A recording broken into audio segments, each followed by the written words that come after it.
In today's transmission, I want to talk about developing discipline. I want to talk about breaking free from those patterns and loops and cycles of addiction and learning to love myself during the process. I want to talk about some new friends that I met on Instagram. I want to talk about what I refer to as my inner cookie monster. And I want to talk about my unhealthy obsession with Jack in the Box tacos. Here we go.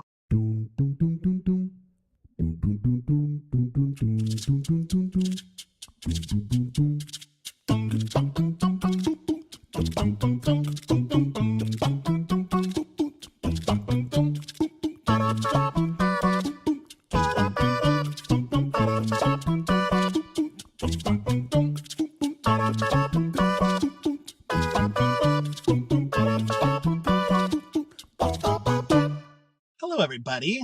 Welcome back to A Cult of Misfits. I'm Matt Owens. I've been really inspired lately by Kill Tony. I don't know if you're familiar with it or not, but it's the #1 comedy podcast in the world, so they say. Really into Kill Tony lately. It's hosted by Tony Hinchcliffe, who's a stand-up comedian. He's sort of in the Joe Rogan friend circle. And the concept of the show is it's a stand-up comedy show. You get up on stage and the comics have 1 minute to perform new material. And so I've always been a fan of stand-up comedy, so I'm really into that podcast. But I love the idea that it's an open mic. It's like an open mic night. So they pull random names out of a bucket, and sometimes you get a comedian that actually skillfully structures 1 minute of comedy, and sometimes you just get Joe Schmo from Ohio. You know, it's kind of the luck of the draw. So I love that aspect of it. I love seeing comedians sort of hone their craft, and it just sort of goes to show that, you know, it's not that easy writing 1 minute of comedy, especially with these regulars. They have these regulars on each week that craft a new 60-second bit, and it's difficult. I'm always looking to challenge myself, always looking to step outside my comfort zone, looking to face my fears. And so I actually did a 3-minute comedy set that I posted. It was at an open mic night in Seattle. And so if you're interested in checking out my very first open mic night, my first stand-up comedy routine, check it out. You can watch it all on Spotify or YouTube on the podcast. So I posted that. I posted some clips of it on my Instagram account and really boosted my ego, made me feel real good. I got a lot of kudos from people and a lot of new followers on Instagram. Anytime I get new followers on Instagram, I always kind of snoop around. I want to peek, like, what are you up to? What are you all about, friend? I'm sort of looking to cultivate a community online. And so anytime I get a new follower, I want to check them out. So I met some new friends on Instagram. Shout out to Lucinda 00196463219. She seems pretty cool. Checked out Lucinda's account, checked out her profile, and she just had one photo on her Instagram, and it was just like this super tight close-up of her ass cheeks. So that was cool. Lucinda's obviously a bit of a health nut, wanting to show off her glutes a bit. Let's see, who else did I meet? I also met hot_Chloe_6969. She was pretty cool. Went to check out her account, and she's a bit of a bikini enthusiast, apparently. She's got a bunch of, by a bunch, I just mean like four photos of what I assume are her girlfriends, maybe, just wearing bikinis. A lot of bikinis from Hot Chloe. I DM'd Hot Chloe, by the way. I DM'd Hot Chloe and I asked her, I just wanted to get her thoughts on, you know, the nature of consciousness and whether or not we're living in a simulated reality or not. So I'm on the edge of my seat waiting to hear back from Hot Chloe. Guys, a lot of bots on Instagram. It boosts my ego to see all of the likes and all of the, views on my stand-up comedy clips on Instagram. But it turns out, 75% of them are just a bunch of sex bots. It got me thinking, like, there's not a lot of male bots out there. It's kind of skewed. Maybe that's just the algorithms on my Instagram, but not a lot of not a lot of hot Garys out there. or like seductive Luke 6969. Not a lot of seductive Luke out there, slinging his banana hammock, eggplant emoji. So that's sort of interesting, but it doesn't matter, guys. I'm gaining some traction. I'm feeling really inspired to just start working in some bits. I feel like these videos that I've recorded in the past are just me sort of hitting record, and whatever flows out of my mouth, and sometimes it's poetic and beautiful, and other times it's long and windy. So I'm just sort of flexing some different muscles creatively, and I'm looking to just sort of create a little comedy, create something new, kind of flex some different muscles that I haven't flexed in a while, and it feels good. It feels good to sort of have the improvisational style where I just sort of talk about whatever's off the top of my head, whatever my heart is feeling at the time, but also to create something a little bit more structured. So look forward to that. If you're interested, check out my comedy video if you haven't checked that out. And look forward to just more funny, guys. Crossing my fingers that the funny lands. I actually did stand-up comedy once, and I was quite proud of my performance. I studied for about a month, just my routine over and over again, my 3-minute set that I posted for y'all to check out. And then I got overconfident. I got a lot of pats on the back. People were laughing in the audience, and I was like, I totally got this. Like, this is sort of my destiny. So I went back the next week and tried out brand new material, thinking like, well, I crafted 3 minutes and nailed it. So obviously I was born for this, and I created a brand new 3 minutes and went back on stage, and I got to feel what it's like to bomb. So that was fun. Just got to hear a bunch of crickets out in the audience.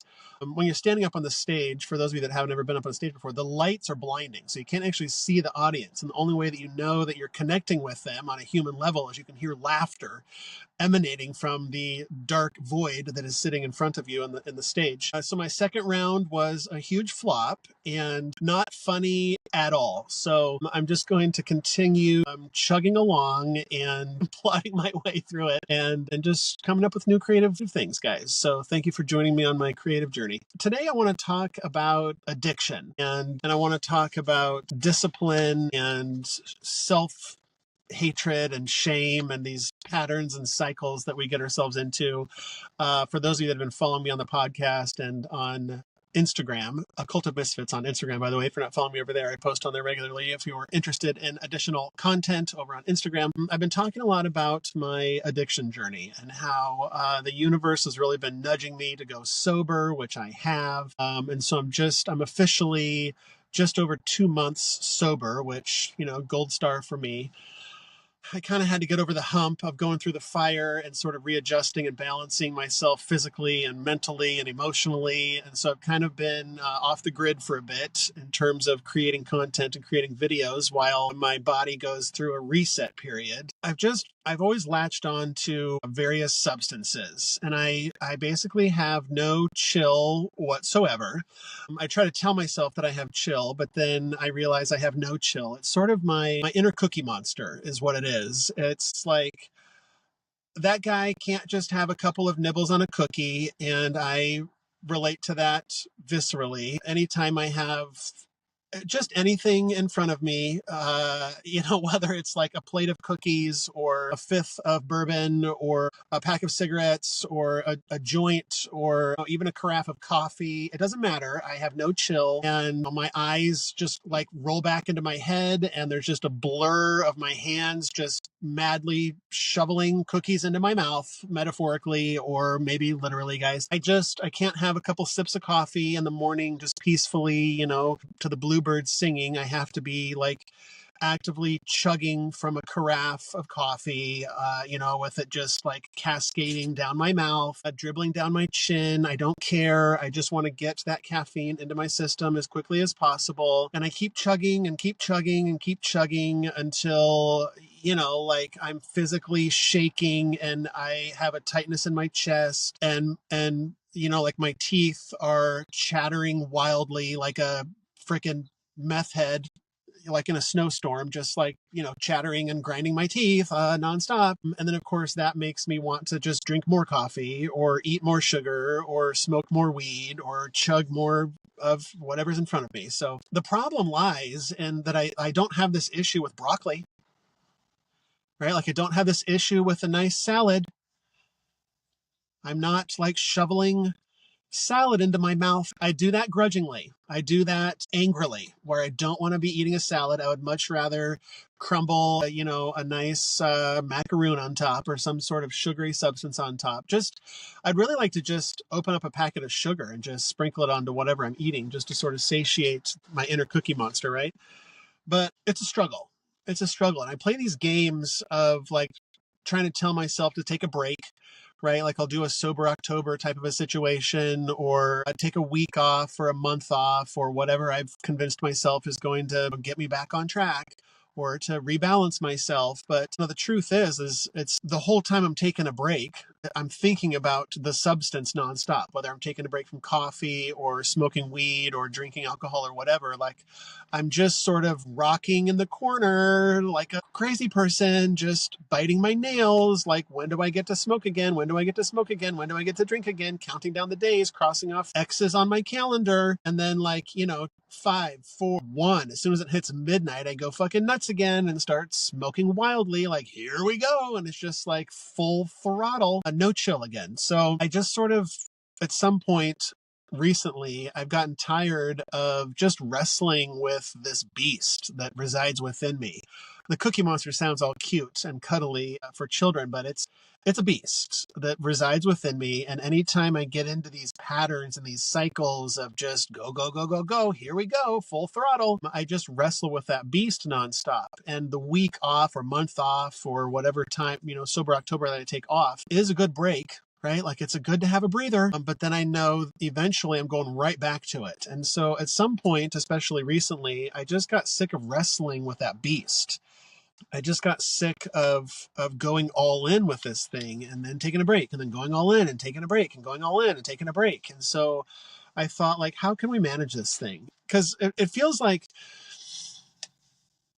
what I do is I try to get myself so sick of the substance that I never want to look at it again. I try to like gorge myself or binge on whatever it is I'm trying to stop inhaling. It's like the stories of kids that are caught smoking cigarettes and their dad, in order to teach them a lesson, has them smoke the whole pack of cigarettes in one sitting so that they'll be so, nauseated by the cigarettes and the nicotine and the, the strychnine or whatever the fuck is in cigarettes, that it'll literally make you so sick that you never want to smoke another cigarette again. Which I'm glad that didn't happen to me as a kid, because like if I got caught smoking a cigarette and I had to smoke the whole pack, I would love it. I would love it. That would be a gift.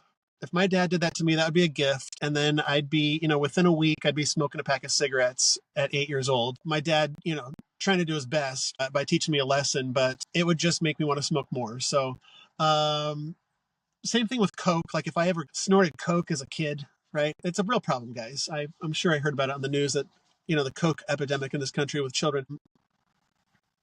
My dad getting me like a prostitute or something, just having me smoke, to snort several lines of Coke off of the prostitute's ass or something, just sort of disapprovingly shaking his head in the background at me. Like that wouldn't work. That just wouldn't work. I would just want more. Like, oh, that was fun. See, because the way that it works with an addict, the way that it works for me, and if you're an addict, you can relate to this, I'm sure. You can't just have one, right? The problem is whether it's weed or a cookie or whatever, like just to take a light example, I'll have a donut in the morning with my coffee. And I'll be like, well, that donut really got me all jazzed up, got me on a sugar high, and I love how that felt. So if one donut was good, surely 2 donuts will be twice as good, right? So then the next morning I'm having 2 donuts. And then for a few days I have 2 donuts every fucking morning, because now I'm caught in this loop and I'm caught in this donut pattern. And so then I think, well, 2 donuts is pretty great. So let's take it up a notch. And now I'm having 3 donuts, 4 donuts, 5 donuts. And pretty soon I'm eating like a dozen donuts every single morning and I can't stop. I wake up and I'm just like, shaking until I get my donut fix. And the same thing goes with alcohol or weed or whatever. I can't just have 1 cup of coffee. I can't just have a couple puffs of weed. I have to I have to get blackout drunk. I can't just have a couple sips. I have to be like, well, That was fun. So if I got a little buzzed tonight, well, tomorrow night I'm gonna get trashed, and then trash the next night, and then I'm drinking. Before you know it, I'm drinking half a gallon of the cheapest vodka off the shelf because like I've got a problem, guys. So I just am trying to break this pattern, and I'm trying to break this loop and this cycle that I get myself into, and that's what this is all about lately, is trying to break myself free from that. Because I always talk about freedom. I just want to be free from just everything, and part of the issue is the mental game as well, and learning to through the process, because there's a large component of this that is not loving myself, and I'm realizing that as I'm going through this breaking free from my addictive cycles is I get into these addictive cycles of guilt and shame and beating myself up and self-degradation and telling myself I'm not good enough and telling myself I'm a piece of shit and that I'm worthless and that I deserve all of this, like listening to that voice in my head that I call the adversary, that's just always trying to, first of all, keep me in these comfort zones of mine, right? And these comfort zones of mine are these addictive cycles and patterns, because I use these addictive cycles and patterns to sort of try to comfort myself, to try to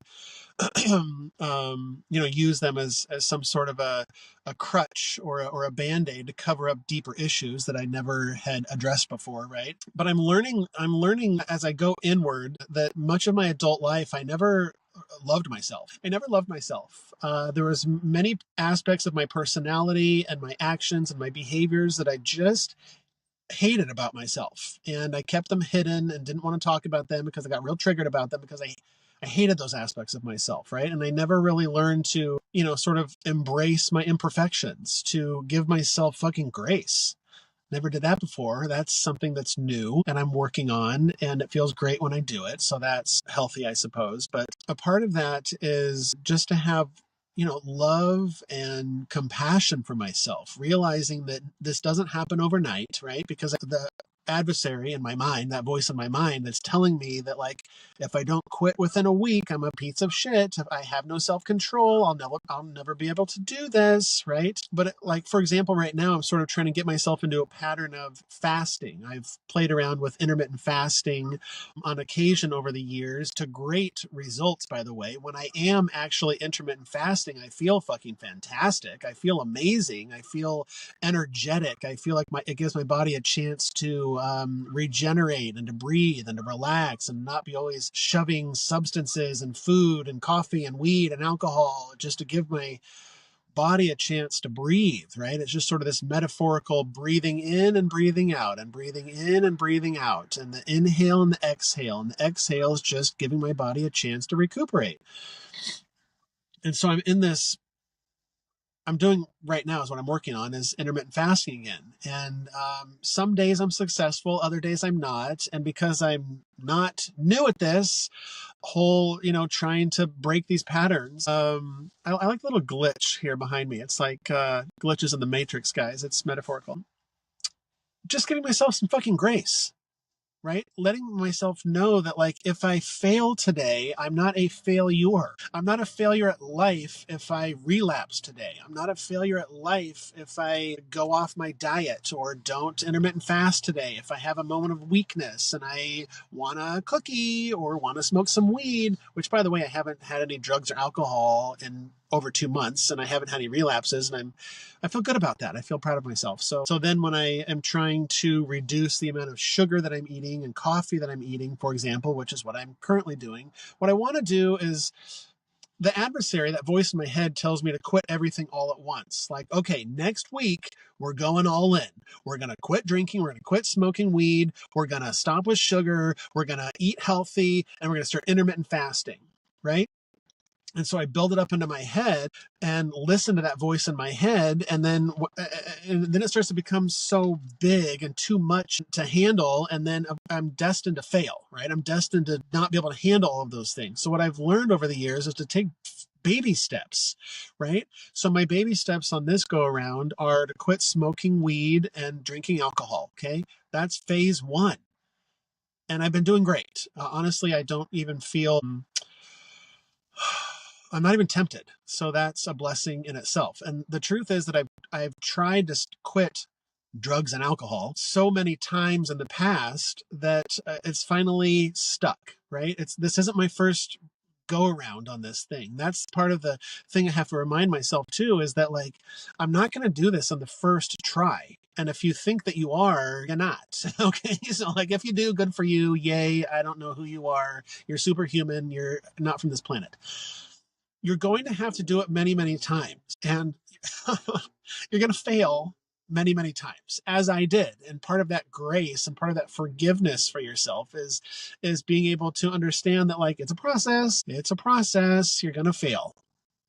I had to try quitting smoking cigarettes 5,000 times before it finally stuck. And I knew that if I just kept plugging away at it, trying and trying and trying and trying and failing and failing and trying and failing and failing times 1,000, that eventually I was going to get myself to a place where it was going to stick. And it did. I haven't smoked cigarettes in I don't know how long. Decades. And so I know that I can do it, right? There's been a proof of concept. I know that I'm capable of doing anything. And anytime I try to attempt these things in my life, it's just me that I'm capable of doing anything, right? And then when I do the thing, I'm like, see, I did it. I know that I can do anything. This is part of my path of becoming unstoppable, right? Of becoming more powerful, of growing, of expanding myself, my consciousness, my mind, my strength, right? And so it's just about not listening to that voice in my head, telling me that I'm going to fail. And so right now I'm currently working on reducing / eliminating caffeine and sugar in my life, right? That's a tall order because me likey the sugar, me likey the caffeine, but I know that it's not ideal for my body. What I want to do is break free from this shit. I don't want to become reliant upon these things. I don't want to wake up each morning like an addict and say, I need my coffee. I need my coffee, because these are some of the limiting beliefs that I tell myself, that I need coffee to function in the morning, that I need weed to be creative, that I need alcohol to be social, that I need to be blackout drunk or stoned out of my mind to sleep at night. All of these things are false. Now, if you had asked me that a few years ago, I'd be like, no, no, no, I definitely need these things. But as I've been addressing these limiting beliefs that I've created within my own mind, I started to realize that they're all lies, that the adversary, that voice in my head, is just whipping up a bunch of lies for me, right? That I need these things to be social or fun or to sleep or to wake up or to deal with my anxiety or stress. I can't tell you how often I leaned on alcohol and marijuana in order to reduce my stress and anxiety. And I have to tell you that for a long time, it really served its purpose, did a good job of reducing my stress and anxiety. Especially, I had a lot of social anxiety that I've worked through and successfully over the last few years. But weed got me through a lot of parties, a lot of family functions, a lot of holiday gatherings. I tip my hat to marijuana because it really helped me to get through those situations. I started questioning, like, do I really need these substances in order to function successfully in life? And of course, the answer is no, right? Of course, the answer is no. And so I found that anytime the universe, God, my intuition, whatever you want to call it, is sort of pushing me lovingly towards letting these substances go, letting these crutches go out of my life, what I find that happens is inevitably there's a souring of the milk, is what I call it. It sort of reminds me, there's this Star Trek The Next Generation episode where, stick with me guys, I love Star Trek. You don't have to understand the show to understand this analogy I'm going to give you here, but there's an episode of Star Trek where they encounter this space creature, this space animal, and it shoots some electricity at the Enterprise, and Captain Picard panics and they think that they're under attack, and so they kill this space creature, right? Then they feel bad about it. Picard turns Buddhist all of a sudden, and they feel like, hey, I just harmed a creature, I feel bad about that. And they realize that they misunderstood the creature's intentions. It wasn't trying to attack them. It was trying to, just say hello with a bolt of electricity. Then they realized that this creature was pregnant and that there's a baby creature inside of the belly of the beast. And so the Enterprise uses its phasers to slice open the dead mother and extract the baby through cesarean section. It's a weird episode, guys. But what I'm getting at is the baby latches itself onto the enterprise and starts suckling energy, electricity from the Starship Enterprise. And this poses a real problem because it's sucking the energy from the ship, and it's starting to affect critical systems like life support and the lights and whatever is on the Enterprise, guys. And so they can't figure out how to detach this baby who's suckling energy, which is what it feeds upon, is energy from the Enterprise. And so what they eventually decide to do, because they don't want to, they're having regrets about killing its mother, so they don't want to just shoot phasers at it and kill it again because they don't want to be monsters. So what they decide to do, thanks to Geordie LaForge, is to sour the milk, metaphorically speaking. They want to change the frequency of the energy output from the Enterprise so that it will not be delicious anymore to this sweet baby space creature. So they change the frequency of the energy output. It sours the milk, metaphorically, and the space baby goes off to live its best life, right? And so this really resonated with me because anytime things in my life are no longer serving me, such as, chugging gallons of vodka or coffee or chain smoking or any of these things that don't serve me anymore, the universe has a funny way of souring the milk, right? Weed really served me well for so long, socially speaking and creatively speaking, and connecting with the all that is and divinity. It opened my third eye. It served me quite well. But at some point, the universe started to sour the milk, and I started smoking weed, and it just wasn't doing what it used to do anymore, right? Where it just wasn't good anymore. It was starting to make me real paranoid. It was starting to make me, I would start eating a bunch of junk food, of course, right? Like I smoke a bunch of weed, and then naturally I want to go to, eat fast food or binge eat, a whole chocolate cake to myself or whatever, right? Or a whole pepperoni pizza or whatever. So, God, that sounds really good right now, by the way. Shake it off, Matt. Shake it off. So it has a way of souring the milk. Same thing with alcohol. Same thing with sugar. Nowadays, lately, when I've been binge eating sugar, it puts me in a fucking bad mood. Or if I drink a bunch of alcohol, it would put me in this terrible, terrible mood that I just couldn't shake all day. Oftentimes, it would sort of just wreck me for the whole day, and I would just be grumpy and irritable. Whereas before, I would smoke a big fat joint and then go on a walk in the woods, and it was just like me living my best life. I was connecting with God and the cosmos and my higher self, and just like loving life. And it turned into not fun, right? Mostly it was my moods that were really affecting me, and I was realizing that the universe was souring the milk, and I'm starting to recognize the patterns of when the universe is talking to me, telling me that it's not serving me anymore. And I always sort of roll my eyes like, I'm not ready to give this up yet. Like a big middle finger to the universe, like, fuck you. I don't want to give this up right now. And the universe is like, that's fine. We're just going to keep turning up the heat, and it's going to get worse and worse, and you're going to like it less and less. So you do you, buddy.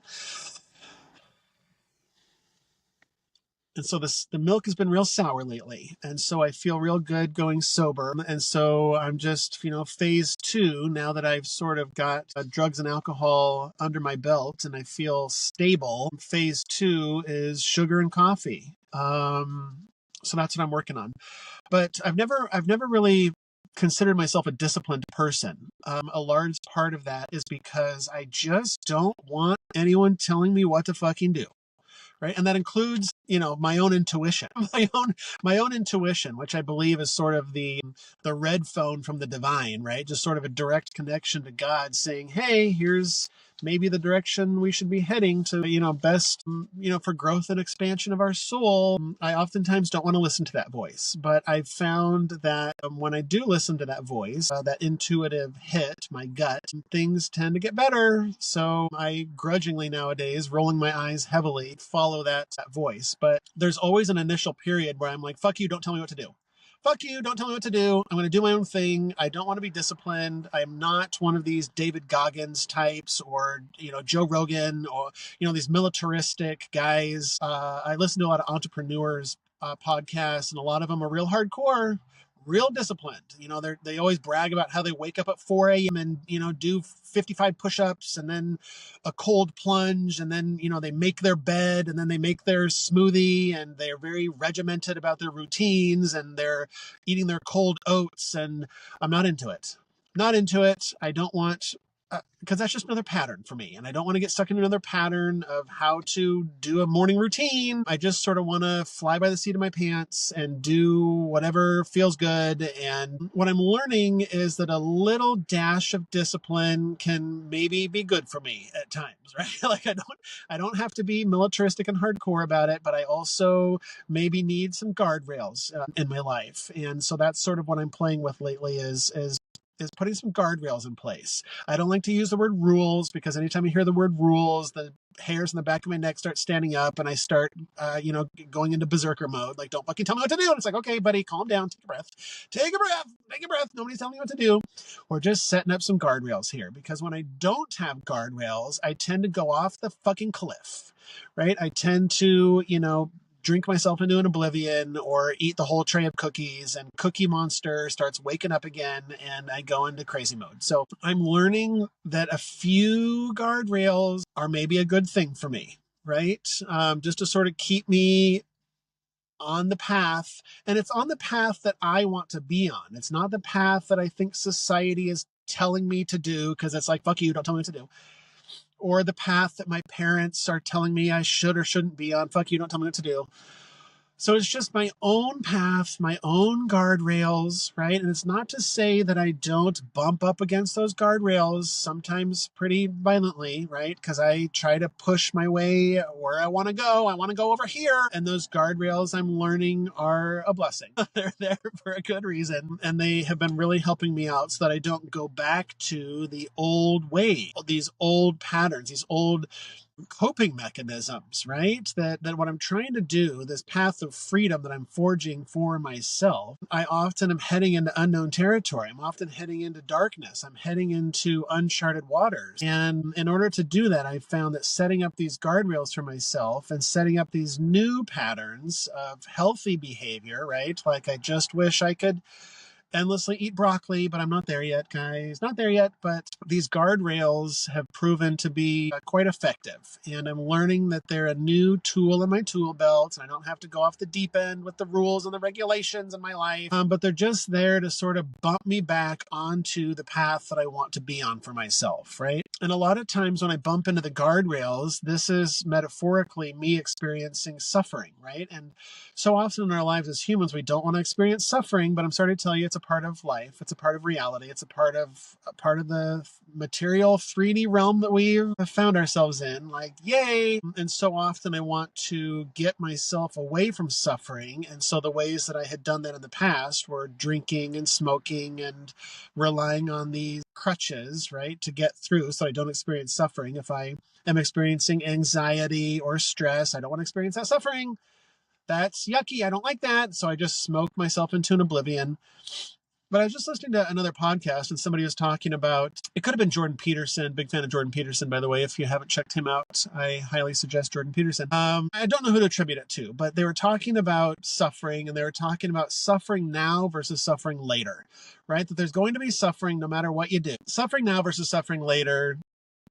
It's this idea that you're going to suffer either way. So you can either do the short term or the long term. And the example for me that resonated was like, these substances that I want to consume. I can do a short term fix and smoke the joint or eat the sugar and the coffee in the morning in order to feel better and to wake myself up. Or I can have this delayed gratification situation and realize that if I fast today or exercise today, that's going to suck in the short term. Like, fasting isn't fun with the grumbly tummy, or exercising, getting out there and doing the grind in the gym. It's not fun, but I know that in the long term, that suffering at the gym, or the suffering that my body's going through while I'm fasting, is going to have long-term effects that are net positive, right? But knowing that if I submit to the cookies or submit to the coffee or submit to the alcohol, that it's going to have that short-term gratification. I'm going to love it, but there's going to be extended suffering at the end of that, right? At the end of that tunnel is going to be a hangover, whether it's a sucrose hangover or an alcohol hangover or a bad mood the next day. It's going to affect me one way or the other. And so it's about choosing weapon, choosing my suffering, right? Do I want the short-term suffering or the long-term suffering? And so I'm learning to just sort of mitigate that in my own life and choose and make better decisions for myself, right? Recognizing, because what I've realized is that it always sounds better on paper. It always sounds better in the now. Like, wow, it really, a stiff martini sounds real good right now. I've had a rough day. I've had a long day. I'm stressed out. Like I could really use a martini right now, but it's about recognizing that, yes, it sounds good right now, but one martini is going to turn into 3, more likely 6 if I'm being honest with myself. And then I'm just going to be wrecked and I'm going to spend all day tomorrow regretting those martinis. And so it never sounds as good as it is, right? Like this morning, I really wanted a donut because I'm sort of breaking free from that. And I know that there are worse addictions than a donut, right? There's people out there with addictions to meth and heroin and all this shit. Like a donut's pretty mild comparatively, right? It's just an example that I wanted that donut, but I had to tell myself that even though the donut sounds real good right now, it's going to turn into 4 donuts real quick and it's going to wreck my mood. It's going to wreck my day. My mood is going to go downhill. My creativity goes downhill. I eventually have a crash in the afternoon where I just can't function and I got to just nap because my body is having that sugar overload. And of course, when I have the donuts, then I have the coffee and my body just crashes. My body crashes. And so I have all of these things that I want to do. I want to start recording more of these videos. I want to start being more creative. And I can't do that if I'm taking a nap at 3 in the afternoon because I OD'd on sugar, right? So there's this concept of our body being a temple, right? I always sort of hated those types of people that would talk about, oh, my body is a temple. These people, these sanctimonious fucking, vegans or whatever, and their yoga pants and their fitness YouTube channels and talking about their fucking green smoothies every day. Like I was always like, just fuck those people. Fuck those people talking about how their body is a temple, because often I would say fuck those people as I was in the drive-through lane at Jack in the Box, right? Or whatever, like, ordering eight of the tacos at Jack in the Box and calling that dinner, right? Like trying to convince myself that because these Jack in the Box tacos are tacos, right? How American was that? Eating these tacos, they've got, a corn-like substance to them and contain like hot lettuce and some sort of a wet dog food protein inside that somehow this is a part of the food pyramid and I'm trying to convince myself this is a healthy dinner. It's not, right? It's barely fit for human consumption if we're being honest with ourselves. I definitely have gone into the taco dark place. And as I'm eating taco after taco, I am trying to tell myself, like, why can't I just be a green smoothie yoga pants person? Why can't my body be a temple? But the tacos are quite delicious. So I've come around on this, guys, as I've tried to distance myself from the quote unquote tacos. It's not actual real food, right? And I've started to come around to this idea that our bodies are a temple. And what that means for me is just respecting my dang avatar, respecting my body. I often like to dive into what the sacred texts have to say on the matter, whether it's Christianity or Hinduism or Buddhism or the Eastern philosophies or whatever, and what they have to say about our body being a temple. The Bible talks about how, the Holy Spirit resides within us, right? That our body is a literal temple, just in the same way that a cathedral is a receptacle for the Holy Spirit, right? That our bodies are this receptacle for the divine spark, the divine spirit, that divinity is literally living within us. If you talk about Hinduism, they talk about how our body is a physical manifestation of this divine energy, that our bodies are avatars and sacred vessels for a divine spirit. So once I start putting it into this context, it's like, okay, I get it, because I do believe that we are housing something divine, that there is a divinity that is within us, and perhaps shoveling American cheese filled corn pockets into our mouth is perhaps not the best way to respect and honor this divine vessel that we are. And so I've really been focusing on not polluting this divine sacred temple with toxins, right? By honoring my body, by not filling it with alcohol each night, and by honoring my lungs by not filling them with sweet marijuana smoke or nicotine, by honoring, and honoring my mind too. It's not just about honoring my body, but honoring my mind, and by not hating myself, by not filling myself with self-loathing, by not polluting my mind with social media and things of this nature. And so I'm just trying to honor and respect my vessel, right? And so now, instead of being judgmental and hating on the yoga pants crowd, I'm starting to respect my body and respect my mind and treat it as a temple and not treat it as a receptacle for Dunkin' Donuts. That's what I'm trying to get at here.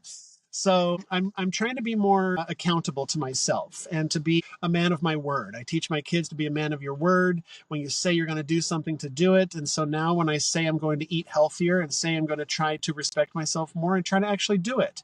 And I'm trying to be accountable to myself and to God and to nobody else, because oftentimes people in our families will judge us, and our old drinking buddies will judge us when we're no longer drinking, or I'm just doing it for me. I'm doing it for me, doing it for God, doing it for the divinity that resides within me, not listening to what other people think my path should or shouldn't be. And I'm just trying to become, the best possible version of myself that I can, and trying to bring myself as much freedom as I can. And for me, this is what the path is. This isn't about wagging my finger at anybody and saying that you should or shouldn't follow what I'm doing or talking about. This is just a part of my journey. It's about the expansion of my consciousness, the growth of my soul, the expansion of my mind and my heart. And I feel like that's what this journey is all about. So for now, that's all I got. Love you. End transmission.